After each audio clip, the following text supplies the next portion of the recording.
السلام عليكم الاخوان والاخوات، مرحبا بكم في القناه ديالكم الى اوروبا. فضلا وليس امرا، ما تبخلوش عليا بالضغط على زر الاشتراك، خلي لي تعليق جيم الفيديو الى عجبك.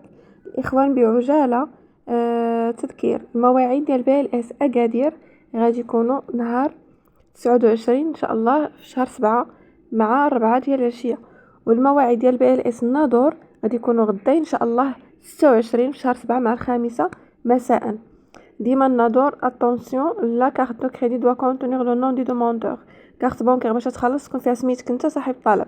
صافي الاخوان، اذا الناس ديال النادور باذن الله غدا الجمعه وقيله،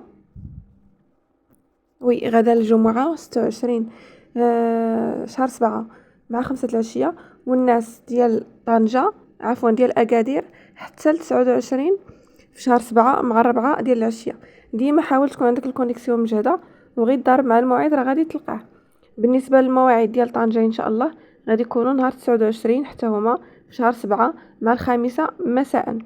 Nous tenons à vous informer que les prochains créneaux de rendez-vous pour Tanger seront publiés le 29 juillet مع 5 العشية. إذا الناس ديال الناظور غدا 26، الناس ديال أكادير وطنجة نهار 29 في شهر 7. كنتمنى التوفيق للجميع. حاول ما امكن تكون عندك الكونيكسيون مجهده، تكون الدوطاسيون اكتيفي في لاكارت بانكير باش تقدر تخلص بسهوله.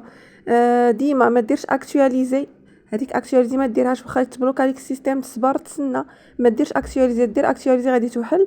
وحبذا لو يكون عندك اكثر من كونت، ديما كنقولها يعني الا كنتي انت والزوجه ديالك هي كونت وانت كونت، تبلوك عليك الكونت ديالك تخدم بديالها هو العكس صحيح. وغير صبروا الاخوان، راه الموعد ويعني مقارنه مع قبل راه ولاو ساهلين. بالتوفيق للجميع.